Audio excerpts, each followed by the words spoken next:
Before HTML5, the only way to play video and audio on your sites was to use some sort of a plugin. But with HTML5, adding and controlling video and audio is extremely easy. Before we can do that though, we will need to download some video and audio. So I would just do a quick Google for sample video, and I like the website samplevideos.com, which does exactly what you think it might do. And for video, I would recommend MP4. This has got the most browser support of all the file formats. So I'm going to click download for that first one, and I'm going to save it in the same folder as my main file, and I'll just call it video. And while we're here, we'll download some audio as well. Again, MP3 is the best standard to use in my opinion because it's the only one supported by all the major browsers. I'll just call that audio.mp3. All right, so let's get rid of our lovely form code and see how we add video to our HTML page. So as I've said, it's super easy. We just use the video tag with a certain width. Let's go for 320 and a height of 240. And then all we need to do is specify a source for the video. And we do that using an src of video.mp4, and we specify the type as well.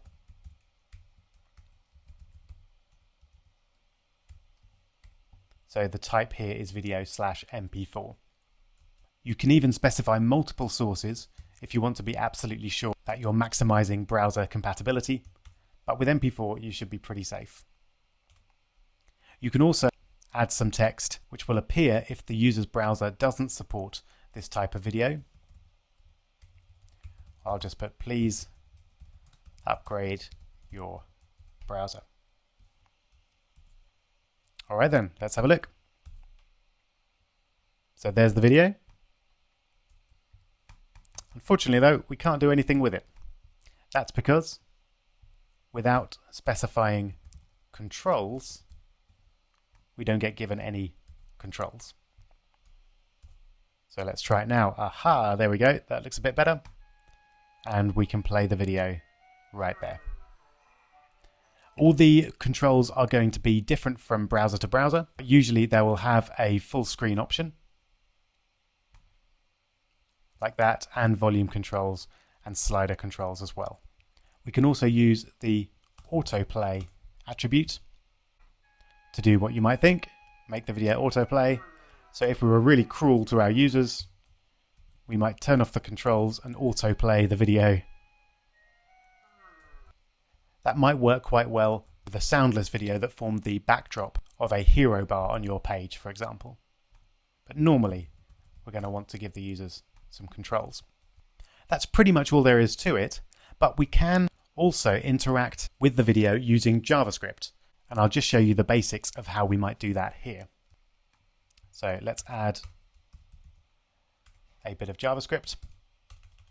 One thing to note in HTML5 as well is that you don't have to specify a type for your script tags anymore. I think it's generally a good idea, but not part of the HTML5 specification, so we can just leave it like that. So let's say we wanted our own button which started the video. So let's just get rid of autoplay for the moment. So underneath the video, we might have button with an ID of play, which had the word play on it. So obviously that won't do anything at the moment, but let's write some JavaScript to get some interaction with it. So we'll use the good old getElementById to grab our play button, and we want to add an onClick to that, which is a function which will be contained here, and as usual, I'll do a quick check just to make sure everything's linked up. There we go. So how do we make the video play? It's pretty easy. We need to first give the video an ID. So I'll give it an ID of video. And then again, we use document.getElementById video. And then we just simply use play. Simple as that. So let's see it in action. There we go. So here's a quick challenge for you. Can you make it not just a play button, but a button which either plays or pauses the video, depending on whether it's currently paused or playing? Go for it.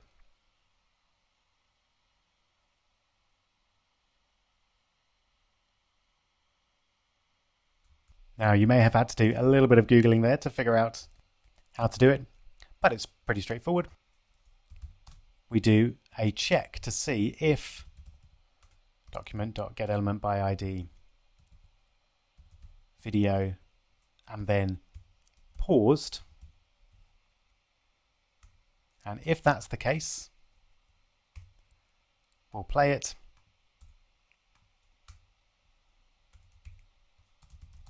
If it's not, then we'll pause it.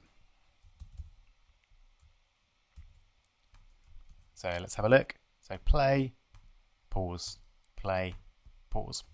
And just to be a little bit more fancy as well, if we're making it play, then we'll set this dot inner HTML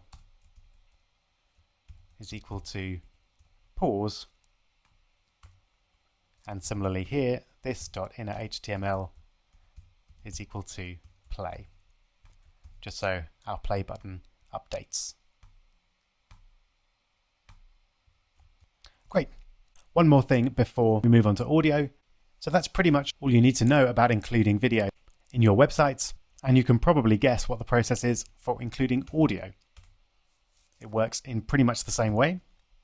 So let's check it out. So instead of a video tag, we have an audio tag. We don't necessarily need a width and a height here. So we might just want to have an audio tag with controls. And then, as before, we specify the source. So in our case, it's going to be audio.mp3. And a small HTML5 comment here is that you no longer need the quotes around attribute values like that. I quite like putting them in though, because I think it makes things a little bit clearer. But in HTML5, you don't need them. And then you specify the type again.